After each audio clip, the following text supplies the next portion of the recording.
The night Samuel Redmond's wife died, he pushed back from the supper table without a word, walked to the barn, and did not come back inside until the candles had burned themselves down to nothing. That was 2 years ago, and in all the time since, the table in the main house of the Redmond ranch had become little more than a flat surface where mail collected and harnesses got repaired. Nobody sat at it to eat anymore. Samuel took his meals standing at the kitchen counter, or not at all, dragging a biscuit through cold gravy while he read over cattle ledgers, and the hands who worked for him had long since learned not to comment on it. The big oak table with its 6 mismatched chairs and the empty place at the head, where a leaner used to set his coffee cup before he rose in the mornings. That table had become a kind of monument to absence, and Samuel Redmond was its only, unwilling keeper.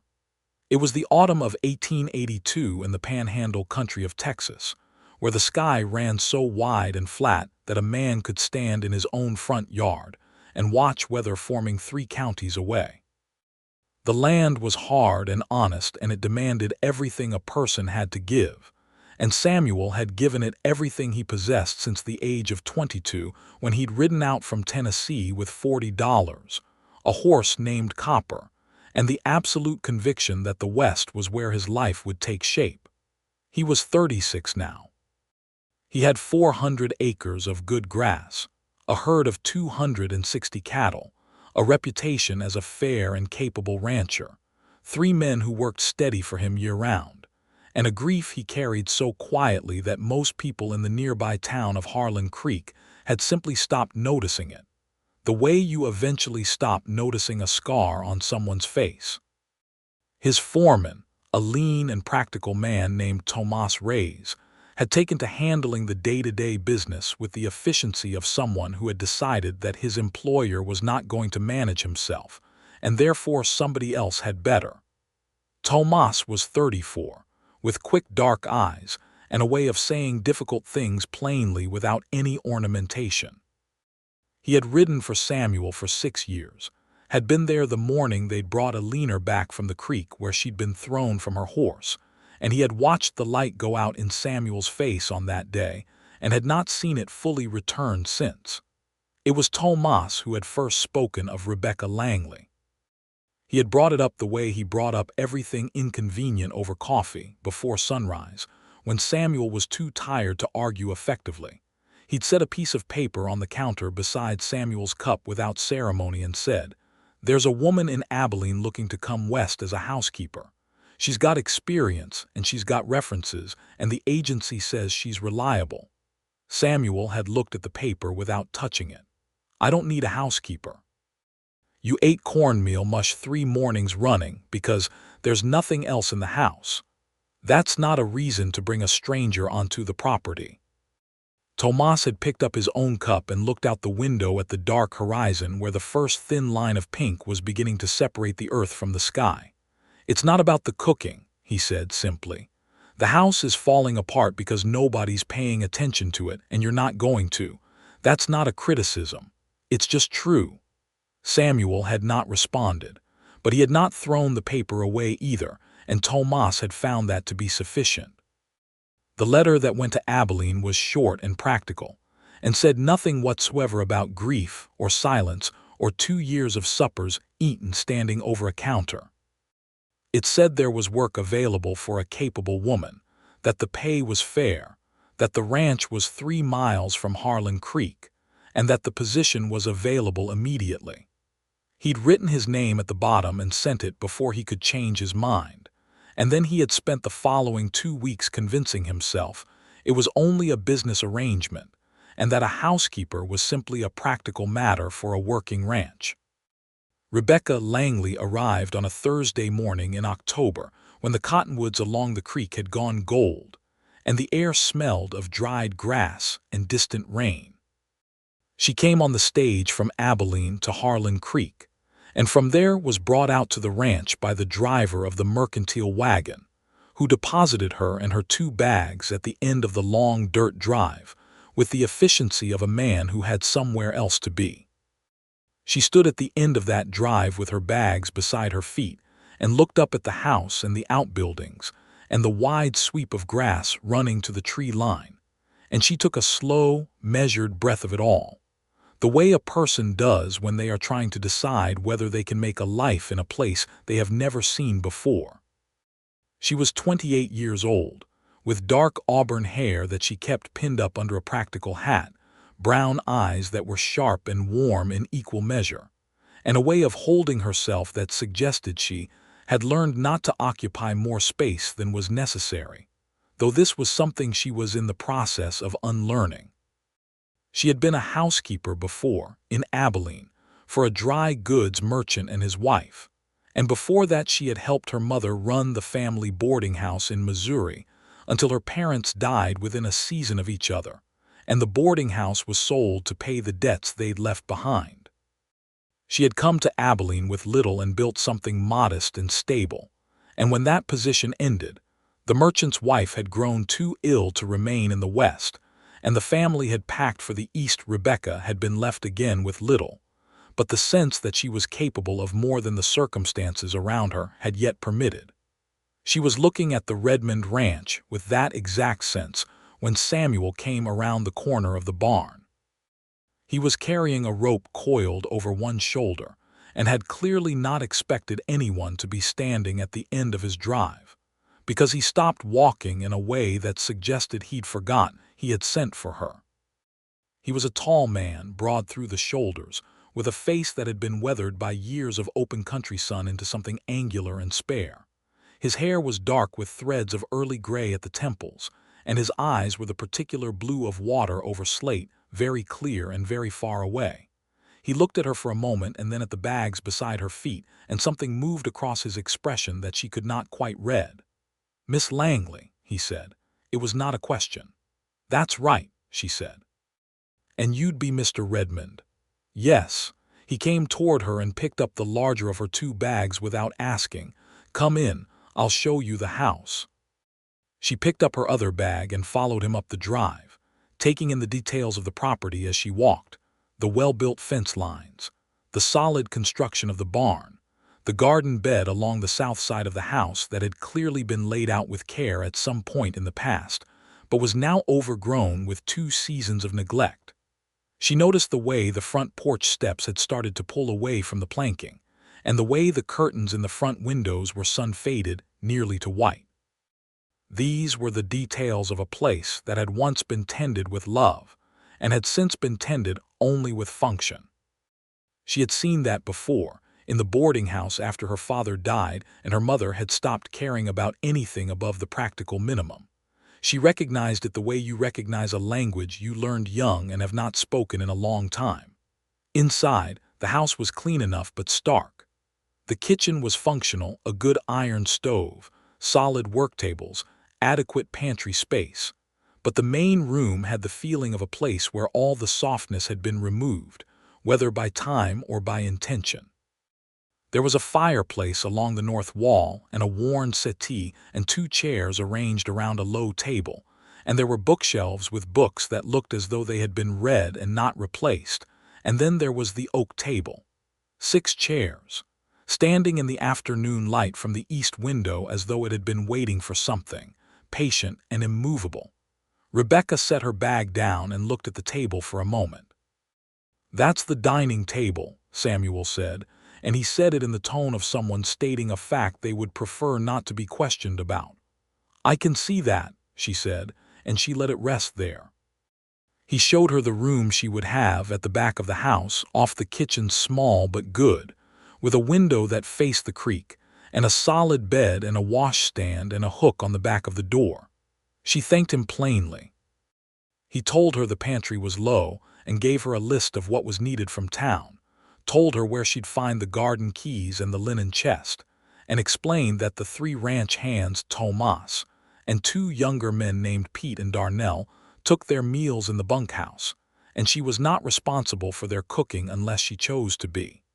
He told her his own preferences briefly, without elaborating, and then he said he had work to get back to, and he went.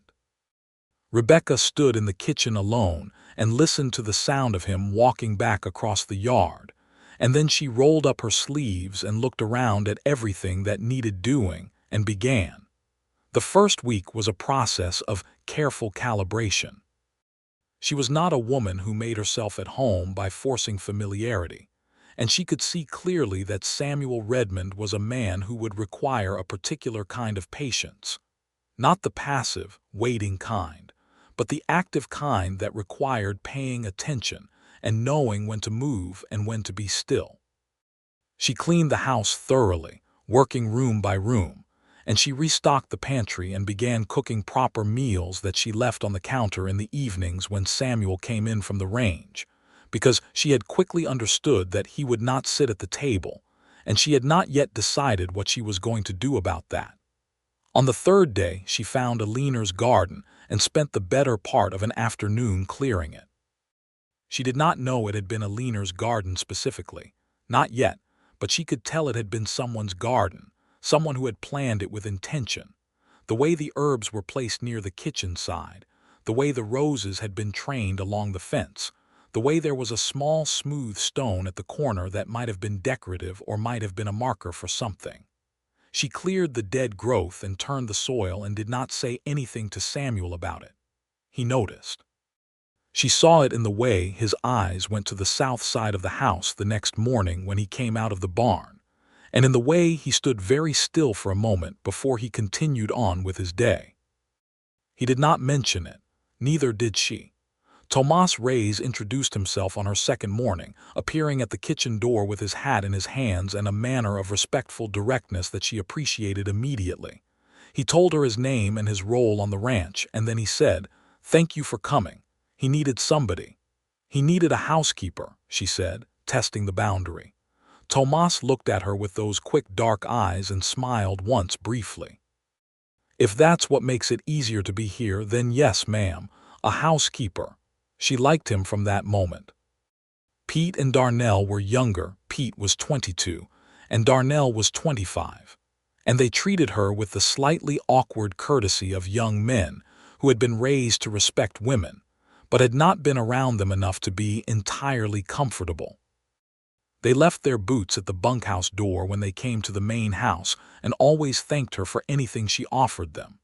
And after the first few days, they began appearing at the kitchen window during the morning with various small repairs they wanted to propose, as though they had been waiting for someone to tell them it was all right to take care of things that had been quietly declining. She let them fix the porch steps. She let Darnell rehang the kitchen door that had been rubbing against the frame for what looked like a season. She asked Pete if he could see to the fence along the south garden, and when he was done, she thanked him with a slice of the dried apple cake she'd baked that afternoon and watched him stand in the yard eating it with the expression of a man who has been fed something unexpectedly good.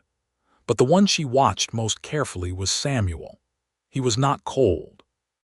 That was the first thing she had needed to determine, because there is a kind of coldness that comes from character and a kind of coldness that comes from pain, and the two require entirely different approaches. Samuel Redmond was not cold by nature. She could see it in the way he spoke to his horses directly and with quiet authority, but also with a kind of regard that you don't manufacture. She could see it in the way he responded to Tomas, who clearly trusted him completely, and in whom Samuel clearly placed an equal trust. She could see it in the way he sometimes paused on the porch in the evenings and looked at the western sky as it changed color, not with the blank expression of a man who feels nothing, but with something more like the expression of a man who feels too much and has decided that standing still is the only safe response. By the end of the second week, she had begun to put supper on the table instead of leaving it on the counter. Just the setting of the plate, a fork and knife, a cup. She did not sit at the table herself, not yet. She ate in the kitchen and left his portion at the table and went about her evening business. And on the first evening she heard his footsteps come into the main room and then stop, and then continue very slowly toward the table, and then the sound of the chair being pulled out.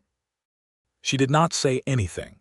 She kept moving in the kitchen, making small, ordinary sounds, and she listened to the silence from the other room that was different from an empty room silence.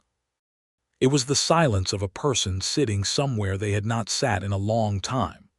The third week of October brought rain 3 days of it, the steady soaking kind that kept the hands close to the bunkhouse and the cattle bunched under the tree line and filled the creek up to its banks with dark, quick-moving water.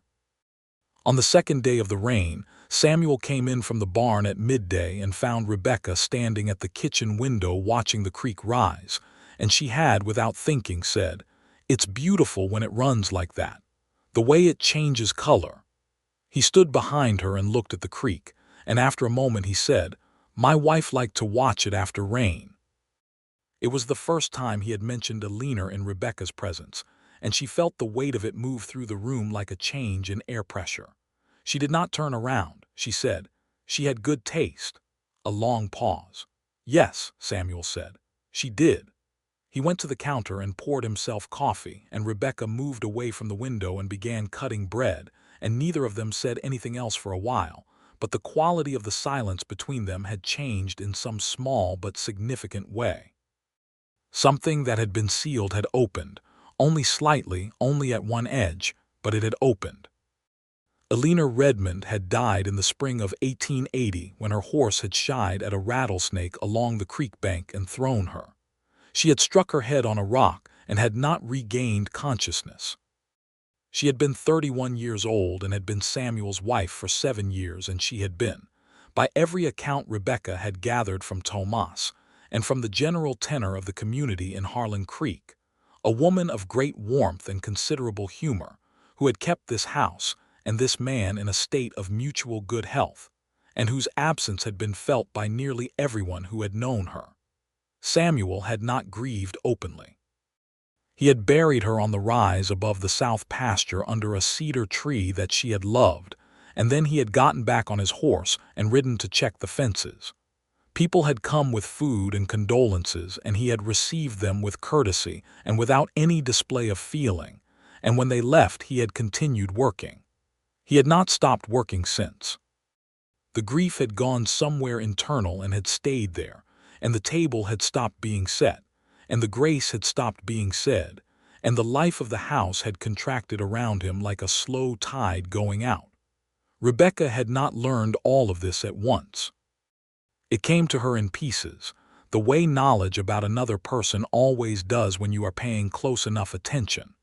Tomas told her some of it, quietly, one morning when she asked directly, because she had decided that knowing the shape of the thing she was dealing with was more useful than speculating. Tomas had told her about the horse and the creek and the 7 years of marriage, and then he had said, he used to say grace at every meal. Every single one, didn't matter how short, didn't matter how tired he was. She liked it. After she died, he never said it again. Rebecca had thought about that for a long time. In the 4th week she began sitting at the table herself in the evenings, at the far end with her own supper, and her mending or her ledger work or whatever book she had borrowed from the shelf, and Samuel would come in and take his place at the other end, and they would eat with the length of the table between them, mostly in silence, sometimes trading the brief functional exchanges of people who share a space. The weather, the state of the herd, whether the flour barrel needed refilling. It was civil and ordinary, and it had, Rebecca felt, the quality of two people carefully learning the shape of each other without making any sudden moves. On the first day of November, Tomas came to the kitchen door with his hat twisted in his hands, and an expression of careful neutrality that Rebecca had come to recognize as the face he made when he was about to say something he hoped would land well. He told her that there was a man named Gerald Cole who had been trying to buy a portion of the south pasture from Samuel for going on a year and a half, and that Cole had sent word he'd be coming out to talk about it again the following week, and that in Tomas's experience, when Cole came out to talk about land, it had a tendency to end with Samuel in a very black mood for several days afterward. He should just tell the man no, Rebecca said. He has told the man no 3 times. Cole keeps coming back with better numbers. He doesn't want to sell. No, ma'am, that pasture is where a leaner is buried. Rebecca was quiet for a moment. Then I'll make sure the supper is particularly good that evening, she said finally. Tomas looked at her with an expression that was almost warm. "That would be a kindness," he said. Cole came on a Wednesday, a heavy-set man in a good coat, with the manner of someone who believed that every position was ultimately a negotiating position, and that the right number could move anyone. He sat across from Samuel in the front room and made his case with the practiced smoothness of a man accustomed to getting what he wanted, and Rebecca, moving between kitchen and main room on the pretext of domestic business, caught enough of it to understand that Cole was offering a genuinely substantial sum, and genuinely did not comprehend why the answer continued to be no. Samuel's face throughout this exchange was a study in controlled restraint. He was polite. He was clear. He said no with the particular finality of a man who has said it many times before, and is weary of having to repeat himself. Cole left with his coat and his good numbers and the look of a man who has not fully accepted what he has been told. When the sound of Cole's wagon faded down the drive, Samuel sat in the front room without moving for a moment, and Rebecca brought him a cup of coffee from the kitchen and set it on the low table beside his chair without comment, and went back to the kitchen. She heard, after a moment, the sound of him exhaling very slowly, the way a person does when they have been holding their breath without knowing it. At supper that evening she had made a roast with root vegetables and fresh bread, and she had opened the small jar of apple preserves she'd been saving, and she had, without quite deciding to, set the table with a little more care than usual, the cloth napkins instead of the everyday cotton squares, the good lamp in the center moved to better light. Samuel came in from washing up and looked at the table, and something moved across his face that was too swift for her to categorize. "That smells good," he said. "Sit down," she said. "It's ready." They ate without ceremony, and the food was as good as she had intended it to be, and at some point in the middle of the meal Samuel looked across the table at her and said, "Did Tomas tell you about Cole?" "He mentioned it, yes. And you thought a good supper would help." "I thought a good supper wouldn't hurt." He looked at his plate. "She's buried up there," he said, "on the rise." "I know," Rebecca said. "He doesn't understand that. He thinks I'm holding out for more money." "Some things don't have a number," Rebecca said. Samuel was quiet for a moment. "No," he agreed. "They don't." She looked at him steadily. "You don't have to sell anything you don't want to sell."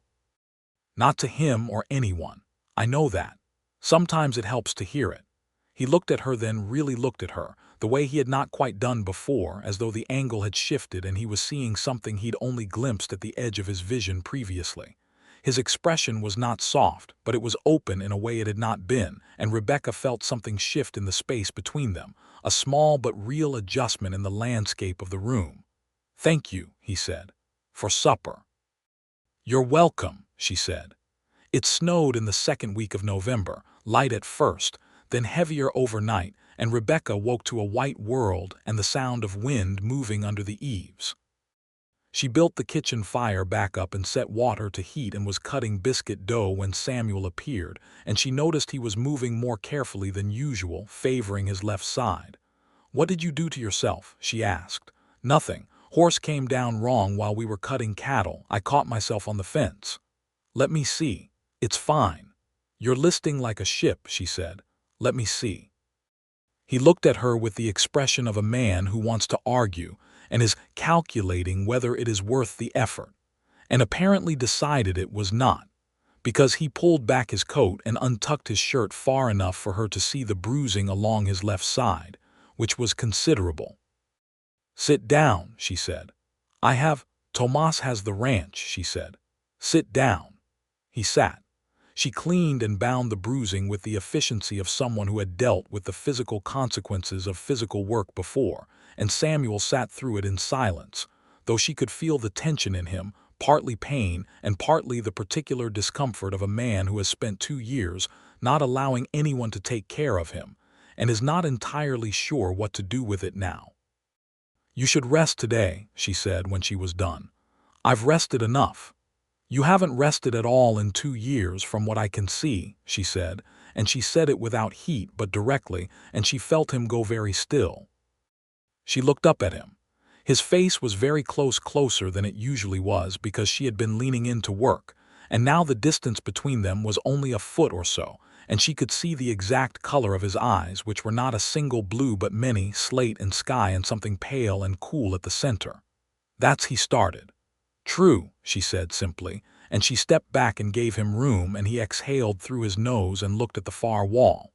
You're direct, he said. It seemed to be what was needed. He almost smiled. It was not quite a smile, it was too constrained for that, but something at the corner of his mouth moved in a direction that was not quite neutral. I don't know whether to be grateful or annoyed, he said. Both seems reasonable, she said, and turned back to the biscuits. He stayed in that morning. He sat in the front room with a book and a cup of coffee, and Rebecca moved through the house doing her work, and every so often she would pass through the front room, and the book would be open in his lap, and his eyes would be on the window, watching the snow, and she thought he looked less like a man who could not rest and more like a man who had simply forgotten how. By afternoon, the snow was deep enough that getting to town was impractical, and Tomas came to the house to report on the herd and stayed for coffee and brought Pete and Darnell with him. And for an hour the kitchen and front room were full of people and conversation and the smell of coffee and biscuits.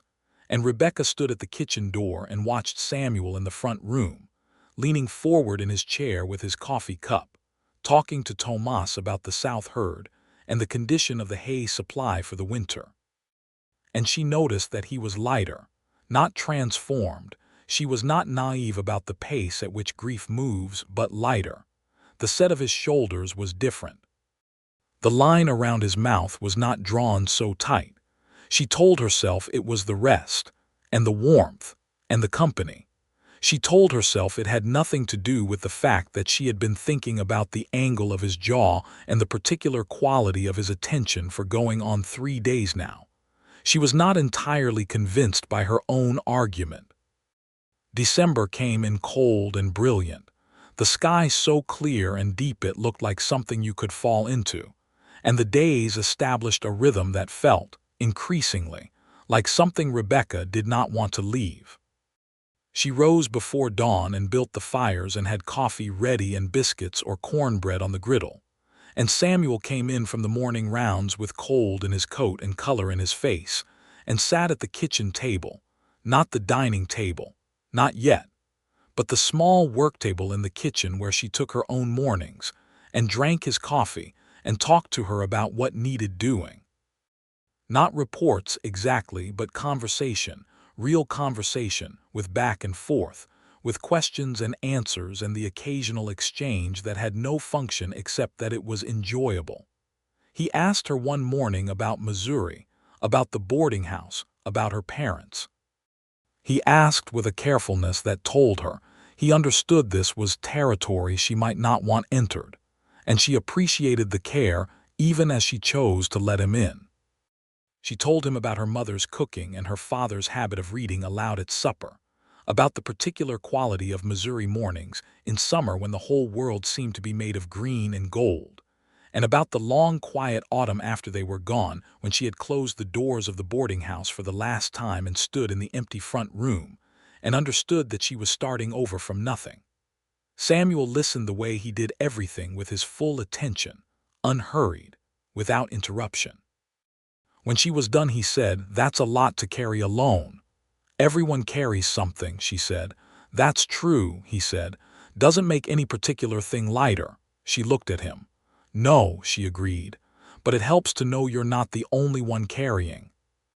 He held her gaze for a moment longer than was strictly necessary for the exchange of that information, and Rebecca felt her pulse do something it had not done in a long time, something warm and complicated and not entirely comfortable, the way something that has been still for a long time moves when it starts moving again.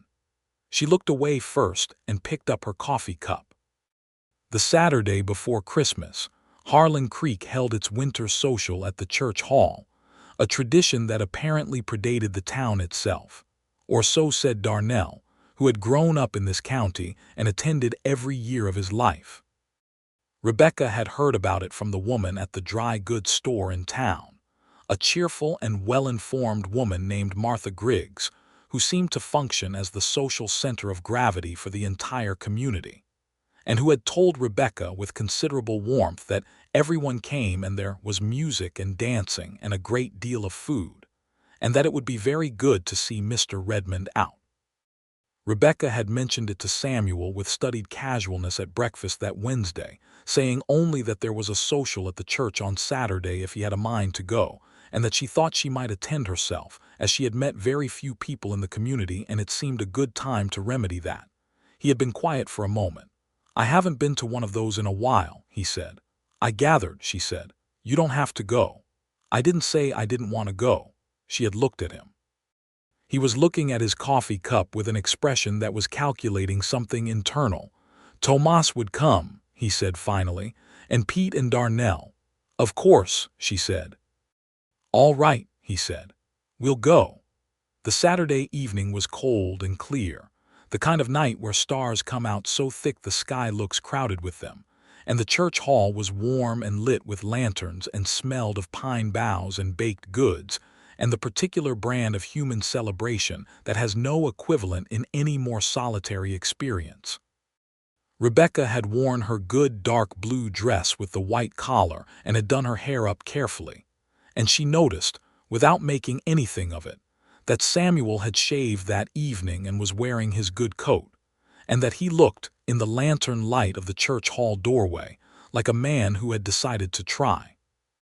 Martha Griggs descended on them within 30 seconds of their arrival, greeting Rebecca like an old friend despite having met her exactly once, and pulling her immediately into an introduction with 3 other women who formed, apparently, the organizational core of every event in Harlan Creek.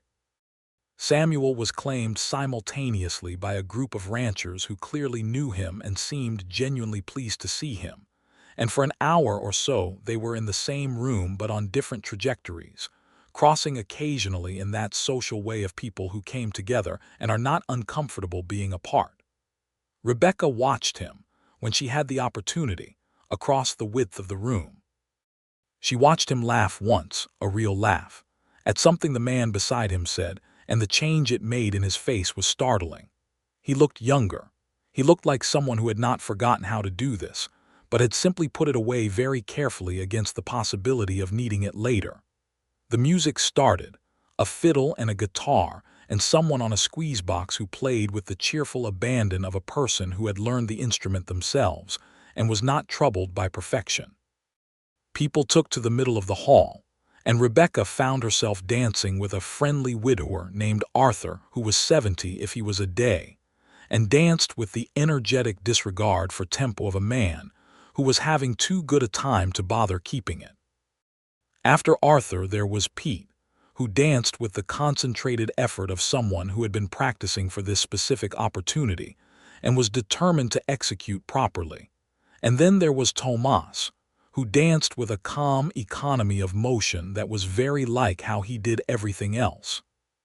And then the music changed to something slower, and she looked up and Samuel was standing in front of her with his hand out, not quite meeting her eyes and then meeting them, and she felt the room do something strange around the edges. She took his hand. They danced without ceremony and without commentary, because there were no words available for what this was, not yet. He was a careful dancer, measured, attentive, and he held her at the proper distance of a man who is aware of the proprieties and is also aware of how it would look if he were not. But his hand at her waist was warm through the fabric of her dress, and his other hand held hers with a steadiness that she felt all the way through her, and when the music ended neither of them moved immediately. "Thank you," she said. "Thank you for suggesting we come," he said. His voice was low, which in the noise of the hall meant he was closer than the volume required. "I'm glad you did," she said. He looked at her for a moment with an expression she was becoming better at reading, the one that meant he was thinking something he was not sure he was ready to say out loud. Then he nodded once and stepped back, and the evening continued. On the way back to the ranch in the wagon, under that impossible sky full of stars, the 5 of them rode mostly in companionable silence, Pete and Darnell half asleep against each other in the wagon bed, Tomas driving with the economy of a man who could do it without thinking. Rebecca sat on the seat beside Samuel, and the cold was sharp and clean, and at some point, she was not entirely certain who had moved, or whether they had moved equally. Their shoulders were touching, and neither of them shifted away, and the miles between town and the ranch passed by under the stars with that small, specific warmth between them. Christmas week arrived with 2 inches of new snow and a mood on the ranch that was different from anything Rebecca had observed in her first 2 months there. The hands were lighter, anticipatory. Martha Griggs had already sent a basket with fruitcake and sugared nuts. Rebecca had been baking for a week's spice cake and cookies, and a pudding that required more attention than anything else she'd made. And she had ordered a small piece of ribbon from the dry goods store to wrap the books she'd found for each of them, because she believed that Christmas should be marked, and she intended to mark it. Samuel was in the barn when she climbed the porch steps on the afternoon of Christmas Eve with the last of the baking done and the house smelling of cinnamon and pine and wood smoke. And she stood in the main room and looked at the big oak table, and she made a decision. She went to the linen chest and found the good tablecloth, heavy white cotton, carefully ironed, unused for a long time. She spread it on the table. She found the candlesticks on the shelf where they had been sitting decoratively without function, and put good candles in them. She went into the kitchen and came back with the good china, which she had found in the cabinet 2 months ago and had washed carefully and never used, and she set 6 places, 1 at the head, 1 at the other end, and 4 along the sides, because Tomas and Pete and Darnell were going to eat Christmas supper at this table if she had anything to say about it, and she did. She set out the cloth napkins. She centered the candlesticks. She stood back and looked at it in the fading afternoon light and felt her throat tighten unexpectedly, because it was a good table, a warm table, a table that was designed for exactly this purpose, and it had been standing empty for 2 years, and she was tired of watching things be wasted. Samuel came in from the barn when the light was going blue and cold outside the windows, and he stopped in the doorway of the main room and looked at the table set for 6 with candles and the good china and the white cloth, and Rebecca was watching him from the kitchen doorway, and she saw the thing that moved across his face, complicated and layered, grief and something else, something that was working against the grief, slowly, the way water works against a dam. "I thought we'd eat together tomorrow," she said. "All of us." He didn't say anything for a moment. He was looking at the table the way you look at something that has become more than a table, something that stands for an entire architecture of life that was taken apart and that you have been afraid to reassemble. "The head," he said, and his voice was quiet. "That's always been, I know," she said. He looked at her. His expression was not angry or sad exactly. It was the expression of a man being asked to do something that will cost him and that he is deciding whether to allow. "All right," he said. His voice was rough. "All right." Christmas Day was everything she had intended it to be and more, which was due partly to her cooking and partly to the company, which turned out to be remarkably good. Tomas arrived with a bottle of rye whiskey and the information that he had ridden to town early and back, and Rebecca suspected, though she never asked directly, that he had done so in order to bring a small item or two from the dry goods store for the people on this ranch, because he appeared with a new bandana for Pete and a pair of good leather gloves for Darnell, and nothing at all accounted for under his coat that could not have been the whiskey, and she liked him enormously for it. Pete and Darnell appeared with their hair slicked down and their good shirts on, and the expression of men who were attending an event of some importance, which Rebecca found touching, and she greeted them with warmth and put them immediately to work carrying things, which she had found was the most effective way to make them comfortable. Samuel came in last, clean-shaved, wearing a dark flannel shirt she had not seen before, and he stood for a moment in the doorway of the kitchen looking at the scene in front of him. 4 people in various stages of useful industry, the smell of roasting meat and fresh bread, the sound of voices, and Rebecca looked up from the stove and their eyes met, and she watched him take it in. "Merry Christmas," she said. "Merry Christmas," he said, and his voice had something in it that she could not name but that she felt in her chest, like a tuning fork struck at a very particular frequency. They set the food on the table and pulled their chairs in, and there was a moment, the kind that happens at tables all over the world and across all of history, the moment before a meal begins when everyone is present and the food is ready and nobody has spoken yet. And in that moment, Rebecca heard something she had not expected to hear. Samuel Redmond cleared his throat. He looked at his hands, which were folded on the table in front of him, and then he looked up at the faces around the table. Tomas, Pete, Darnell, Rebecca, and his jaw was set very firmly, and his eyes were bright in a way that suggested he was doing this through the weight of something considerable. "I haven't said grace in 2 years," he said. His voice was low and steady. "I think it's time I did." The table went absolutely quiet. Rebecca did not breathe. He bowed his head. He said every word. He thanked God for the food on the table and the hands that had prepared it. He thanked God for the men to his left and right who had been faithful and steady when he had not deserved their faithfulness or their steadiness. He thanked God for this land and these animals and this work, which had kept him living when he was not entirely sure he wanted to. And then his voice changed, went quieter but did not break, and he said he was grateful for the woman who had come to this table and said it again, who had understood without being told what it meant, and who had given him back something he had not known how to find on his own. When he said Amen, he lifted his head. His eyes went straight to Rebecca's, across the length of the table, and she discovered that her own eyes were full. Pete was staring at his napkin with the focused attention of a man trying to hold himself together.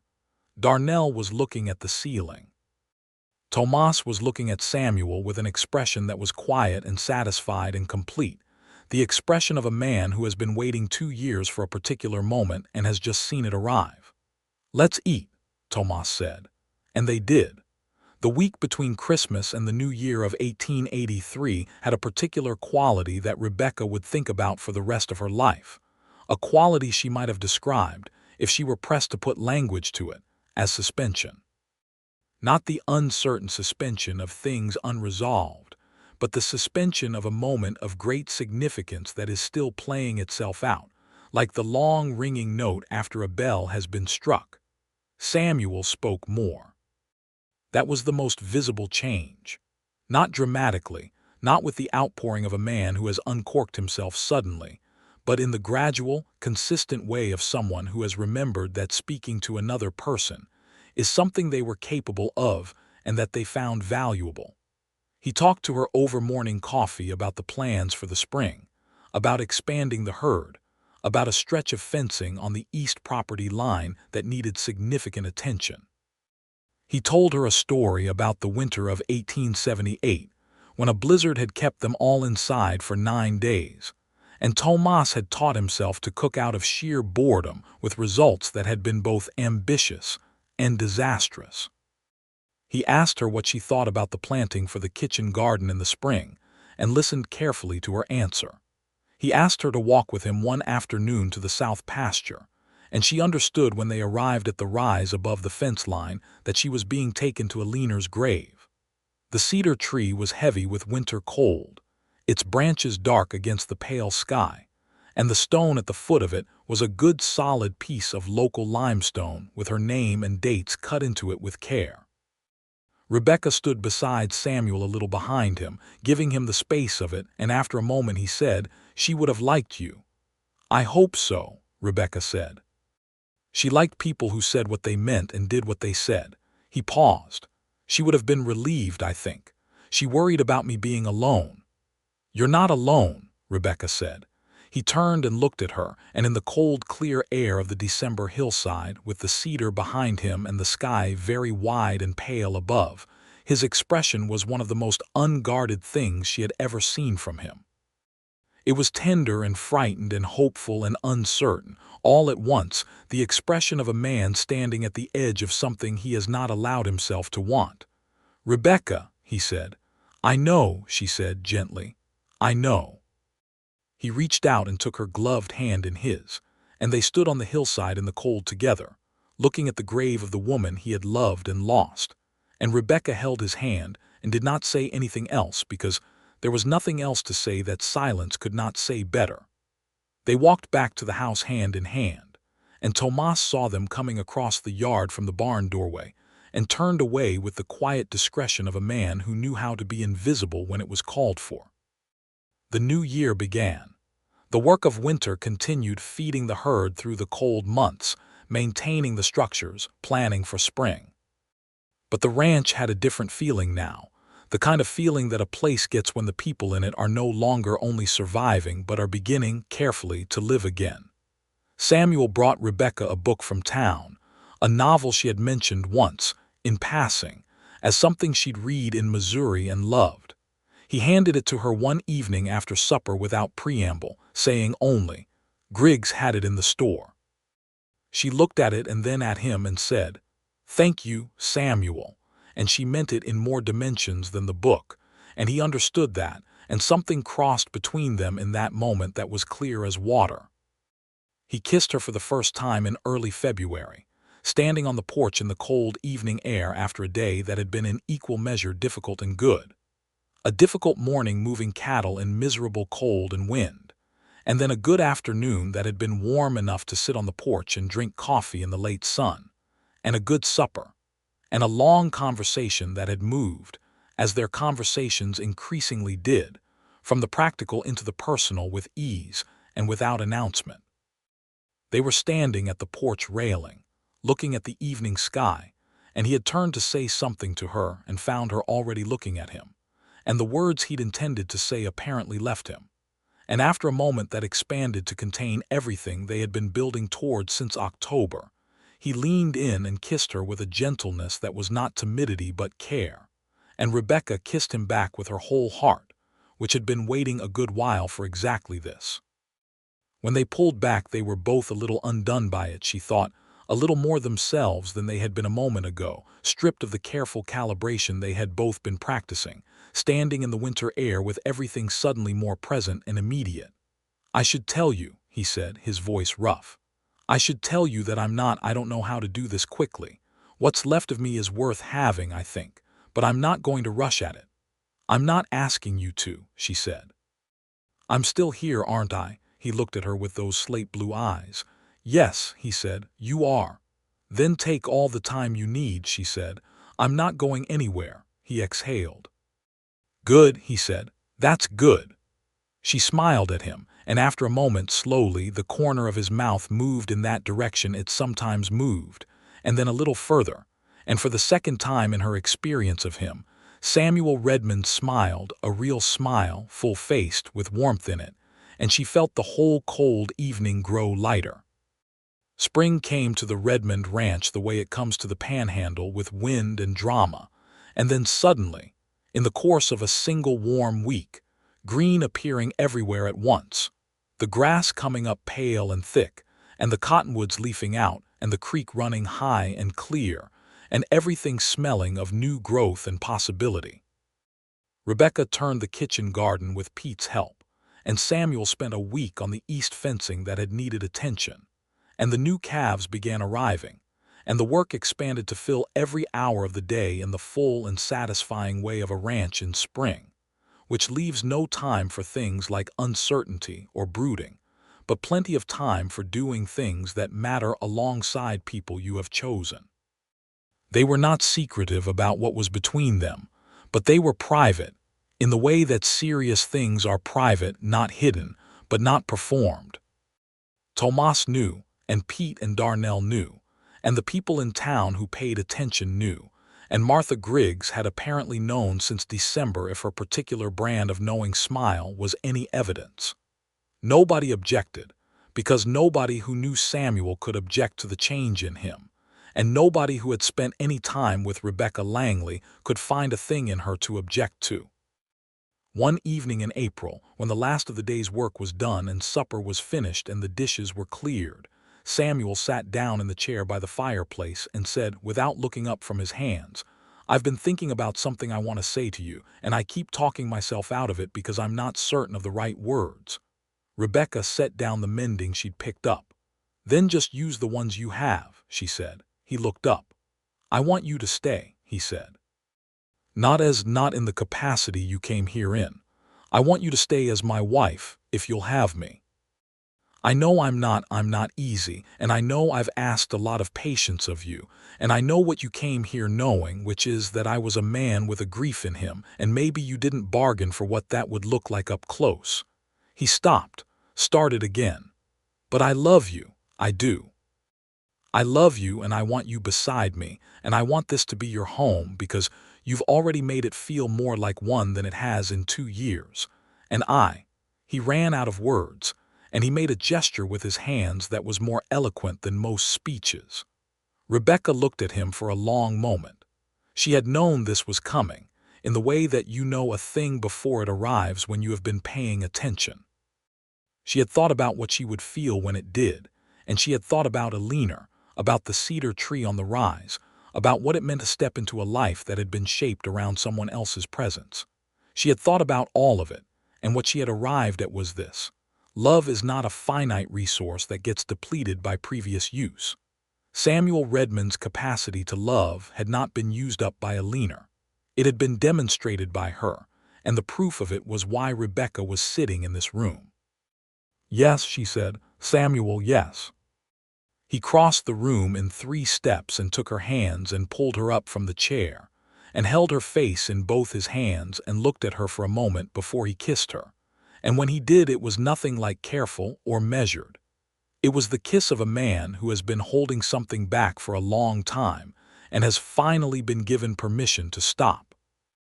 They were married in June, on a Saturday morning, in the Harlan Creek Church with Martha Griggs and Tomas and Pete and Darnell, and most of the county present because the county had apparently been waiting for this with considerable interest and enthusiasm. Rebecca wore a dress the color of cream with blue ribbon at the collar that she had made herself in the weeks before, and Samuel wore his good dark coat and the expression of a man who cannot quite believe his own good fortune and is attempting to appear calmer about it than he is. Tomas stood beside Samuel with the satisfied calm of a man watching something come right that he had a personal hand in setting in motion, and Rebecca caught his eye across the church, and he inclined his head to her once, with something in his face that was deep and genuine, and that she returned without reservation. The words of the ceremony were the old words, plainly said, and when the minister asked Samuel to repeat his vows, he said them with the same quality she had heard in his voice on Christmas Day when he had said grace. The quality of a man investing the full weight of himself in what he is saying, not performing but meaning every word. When it was done and they walked out of the church into the June sunlight with the town around them and the smell of summer grass in the air, Samuel took her hand and stood still for a moment, looking out at the wide sky and the flat land running away in every direction, and Rebecca stood beside him and followed his gaze. "Well," he said. "Well," she agreed. He looked at her and smiled, easy and full, the way she'd only seen him smile a handful of times but that she now knew was his real smile, the one that had been there all along underneath the grief, waiting. "Let's go home," he said. The summer was full and good. Rebecca took full possession of the kitchen garden and expanded it to include a proper herb bed and a row of sunflowers along the fence that had no practical function whatsoever, except that she had always wanted sunflowers and this was her home now, and she was going to have them. Samuel raised no objection to the sunflowers, and in fact one morning came in with a look that suggested he had been standing in the yard looking at them, and finding them something other than impractical, though he said nothing specific. Gerald Cole did not come back. Word reached them in July through the network of news that moves through any small community that Cole had focused his land acquisition ambitions on a property to the north, which suited everyone on the Redmond ranch entirely. By August, Rebecca knew that she was carrying a child, and she told Samuel in the kitchen one evening in the flat, honest way she did things, saying simply, "I'm expecting. In the spring, I think."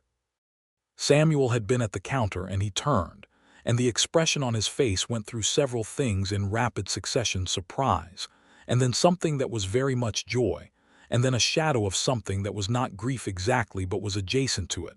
The awareness of how life insists on continuing and does not ask your permission, and the complicated beauty of that. "Are you well?" he asked, coming to her immediately. "I'm well," she said. "Better than well." He took her in his arms and held her with the careful strength of a man who is acutely aware of everything that can be lost and has decided to hold on to what he has been given.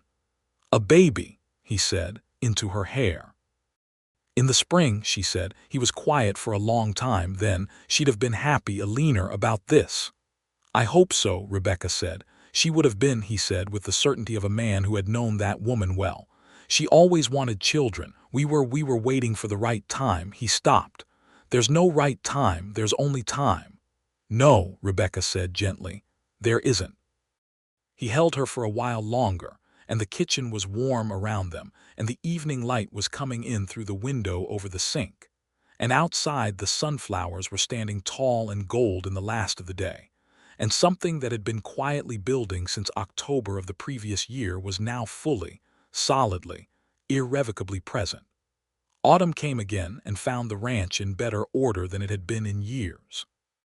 Samuel had hired a fourth hand for the expanded herd, a young man named James who had come out of Oklahoma with good recommendations and a quiet manner that fit well with the existing crew.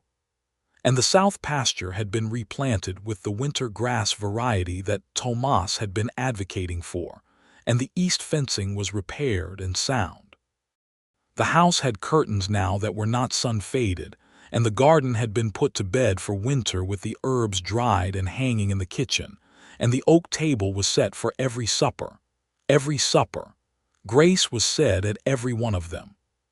Samuel said it himself when it was just the two of them, and said it when the hands came in, and said it on the Sundays when they had guests from town, and said it on the ordinary Tuesday evenings when supper was cornbread and bean soup, and there was nothing ceremonial about the occasion at all.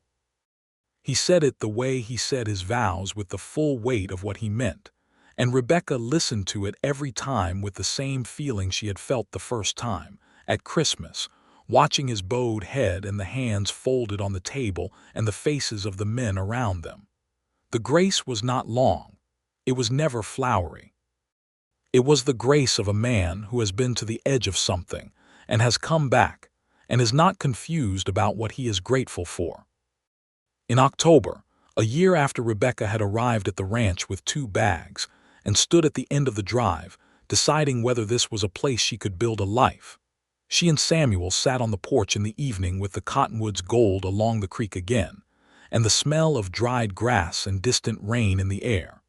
And she thought about that woman standing at the end of the drive and felt a tenderness for her that was like the tenderness you feel for a younger version of yourself.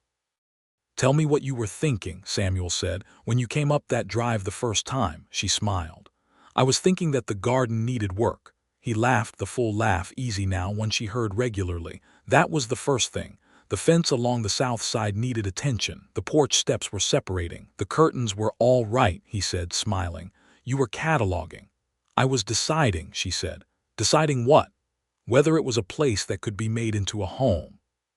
He was quiet for a moment. "What was your conclusion?" She looked at him. At his face in the evening light, the angles of it that she knew well now, the eyes that she had come to read as fluently as print. At the house behind them with its warm windows and its smoke coming from the chimney, and the sound inside of something on the stove, and the distant call of one of the hands from the barn. "I think you know my conclusion," she said.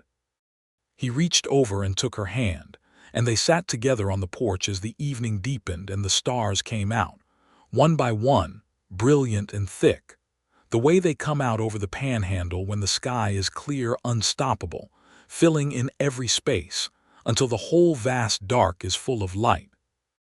The baby was born in March of 1883, a boy, arriving in the very early morning with the first suggestion of spring outside the bedroom window, with Tomas pacing the yard below, and Pete and Darnell nearby, and the midwife from town. a steady, capable woman named Mrs. Havorson, who had delivered half the children in the county and who moved through the birth with the calm authority of long experience. Samuel did not pace. He sat in the chair by the bed and held Rebecca's hand and was present for every minute of it, which was not common practice for the time. But Samuel Redmond had long since stopped being governed by common practice when his own instincts told him something different. When Mrs. Havorson laid the baby in Rebecca's arms and said, "A boy and strong," Samuel leaned forward and looked at his son with an expression that Rebecca would try for years afterward to find adequate words for, and could only ever arrive at this. It was the face of a man fully returned.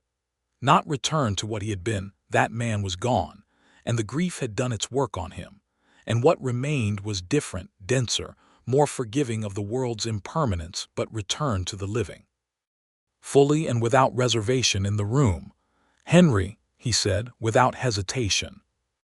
He had not mentioned the name before, but Rebecca looked at him and understood that he had been sitting with it for months, waiting to see whether it fit.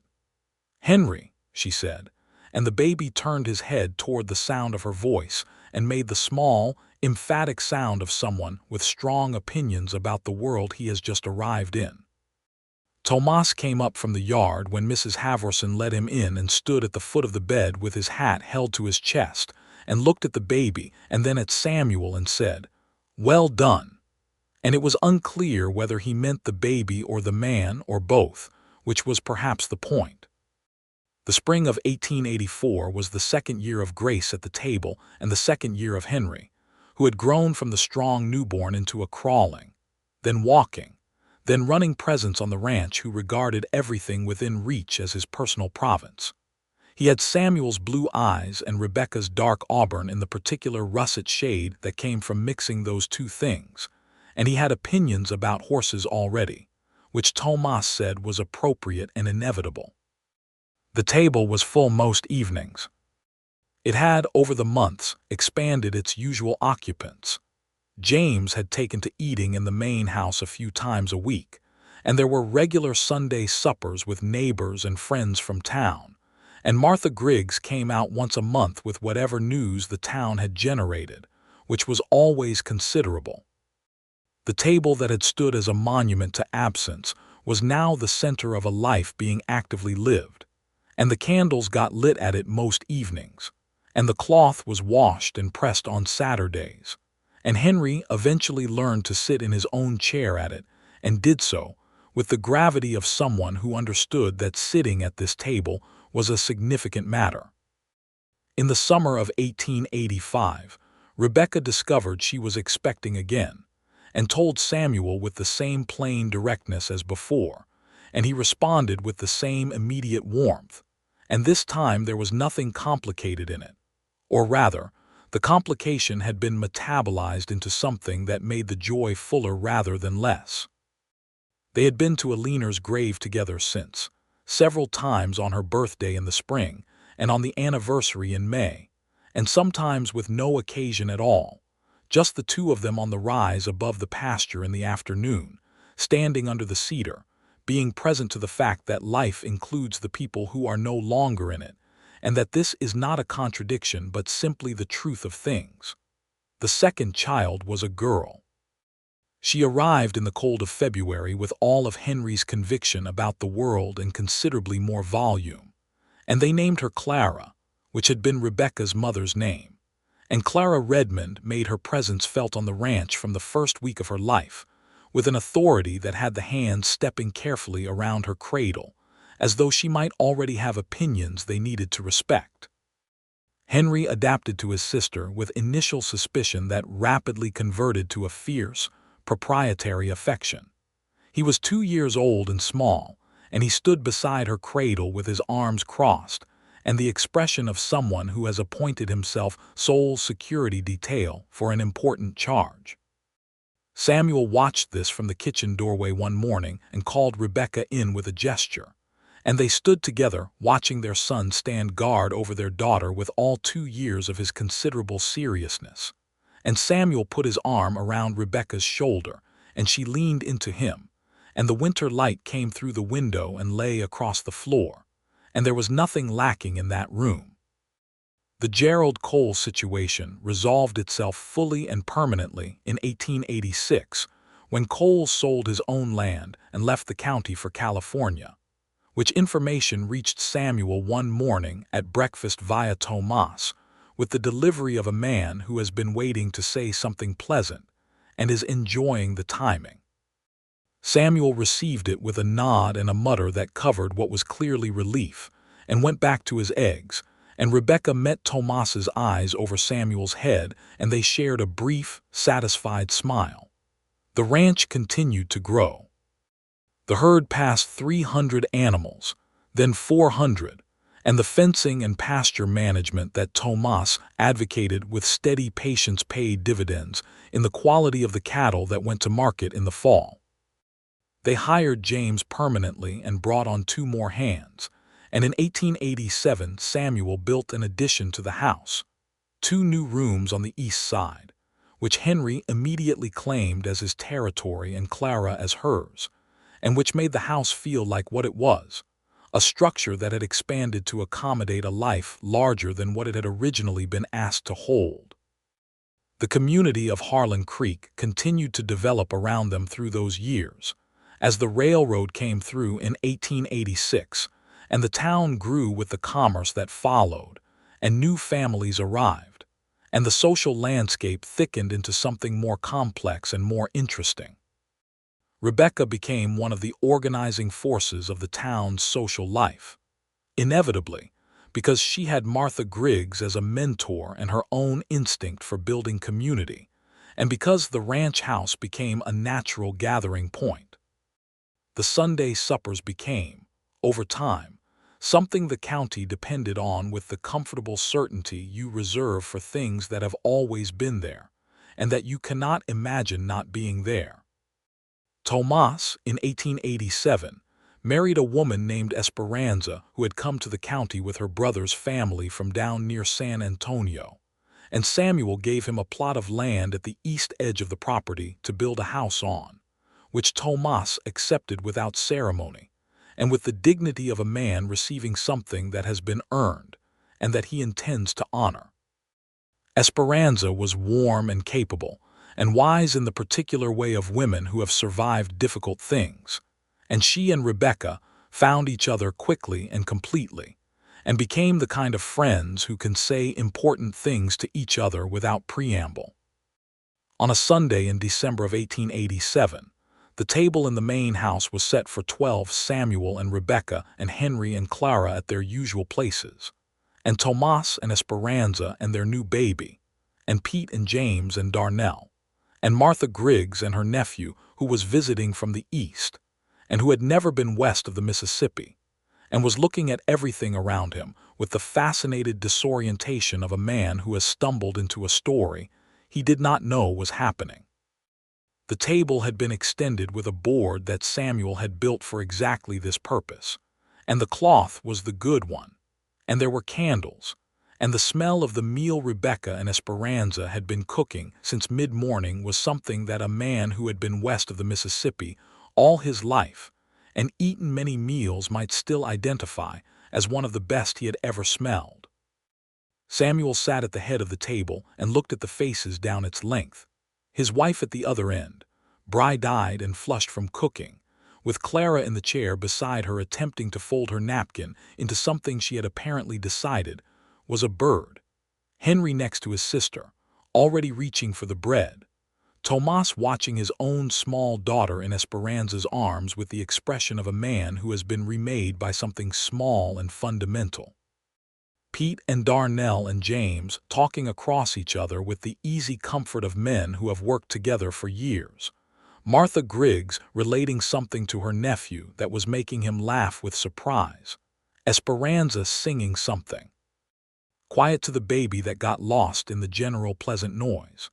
Samuel Redmond sat at the head of his table and looked at all of it and was very still for a moment, the way he sometimes was when something asked his full attention. Rebecca, from the other end, watched his face. She knew this expression now, knew it the way you know the country you have been walking for years, every slope and feature and quality of light.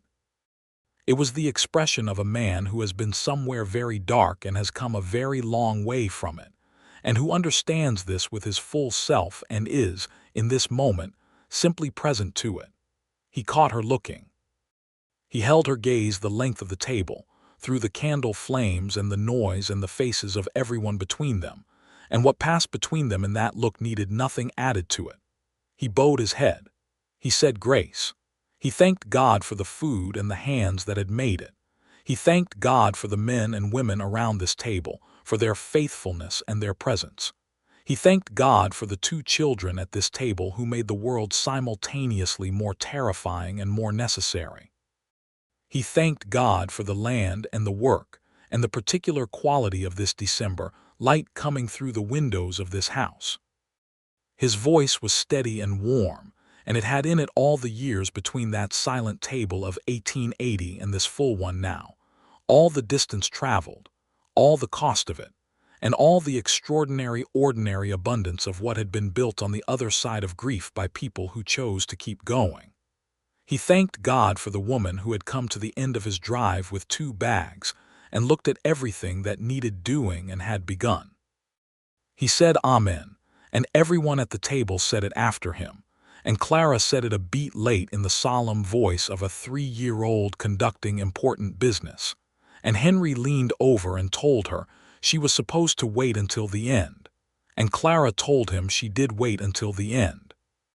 And this minor procedural disagreement was happening as everyone else began passing dishes and pouring water, and Tomas poured a careful finger of whiskey for Samuel and one for himself, and they raised their glasses across the width of the table briefly before the general noise of supper absorbed everything. And at the head of the table, Samuel Redmond set down his glass and picked up his fork and ate supper at his own table in his own house with his family around him and his wife at the other end of it. And the candles burned steadily in the December draft. And outside the Texas panhandle sky went dark and filled up with stars the way it always did on clear winter nights, extravagant and permanent and paying no attention to the small bright rooms below, which contained, in their own opinion, and in the opinion of the people in them, everything necessary. The years after that had the quality of good years, not perfect, because no years are, and because the land and the work and the weather and the living of a life in earnest all carry their own difficulties. There were hard springs and difficult calvings, and one bad summer when the creek ran low, and the grass burned brown, and the cattle required more management than there were hours in a day. There was a scare with Henry when he was 7 that had to do with a fence and a horse, and Rebecca's heart in her throat for 48 hours that she would never be entirely able to look back on without feeling it again, though Henry emerged from the whole thing with a scar on his chin that he subsequently regarded as a feature of considerable distinction. There was a 3rd child, a son they named Thomas after the man who had told Rebecca about the table and the grace 2 years before she arrived, and Tomas Reyes received this information standing at the kitchen door on a morning in March of 1889, with an expression that went through several things very quickly before settling on something that he clearly was not going to dignify with words, because there were no words that would be sufficient. And he accepted it by shaking Samuel's hand with both of his, and then turning away to deal with the horses.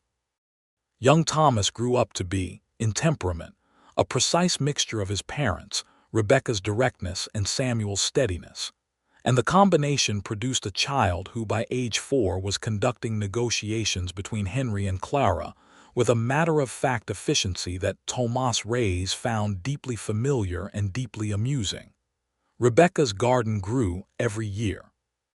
The sunflowers were a permanent fixture now, a row of them every summer along the south fence, and she had added a small orchard apple trees that were just beginning to bear properly by 1889, and a kitchen garden that fed the household from June through October and provided preserves for the winter months. She had also, with Esperanza's help, begun cultivating a medicinal herb corner that made Mrs. Havorson, the midwife, ask questions during her visits, and eventually request seeds, which Rebecca provided freely along with what she knew about growing and using them. Samuel continued to manage the ranch with the particular quality of attention that had always been his: thorough, forward-looking, fair. He paid his men well by the standards of the time and the place. He was honest with buyers and sellers alike. He had a reputation in the county as a man who said what he meant and could be counted on, and this reputation was, over the years, worth considerably more than it might appear, because trust is the foundational currency of agricultural communities, and once established it compounds like interest. He also continued, every single day, to say grace at the table. He said it at the supper table and the breakfast table, and when there were guests, and when it was just him and Rebecca, with the children asleep upstairs and the house quiet. On the ordinary evenings when there was nothing remarkable happening, except the two of them eating supper by lamplight and talking about the day, which was remarkable enough.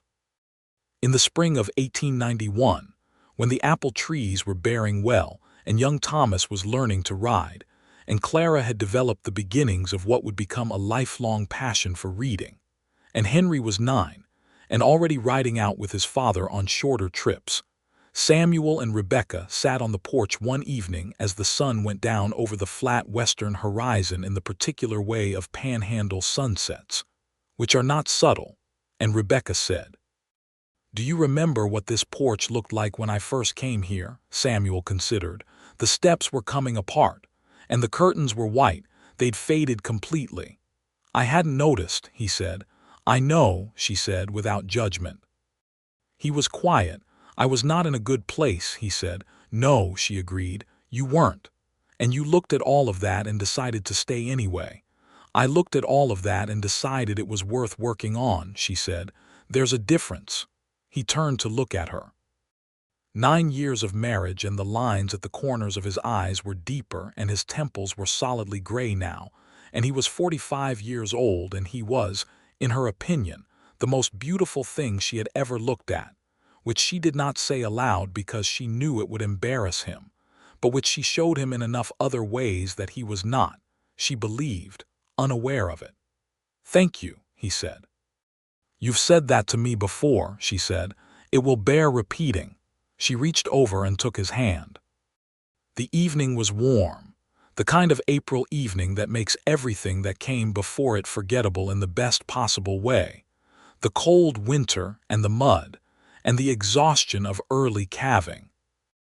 And the smell of new grass was in the air, and the sound of the creek was audible from the porch in that quiet hour, and somewhere in the house, Clara was reading aloud to Thomas the way she had begun to do in the evenings, and Henry's boots could be heard going up the stairs with the particular thump of a boy for whom quiet movement has no appeal.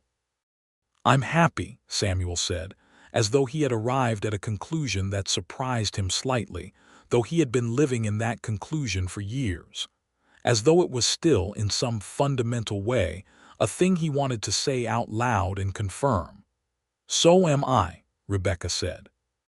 They sat together on the porch in the warm April evening, and the stars came out slowly the way they did in spring when the sky takes longer to go dark, one by one at first and then in multitudes, and the house behind them was full of light and sound, and the ordinary miraculous business of a family living inside it, and the land around them ran away in every direction, wide and flat and patient, the way it had always been and would go on being long after the people on it had done their work and rested.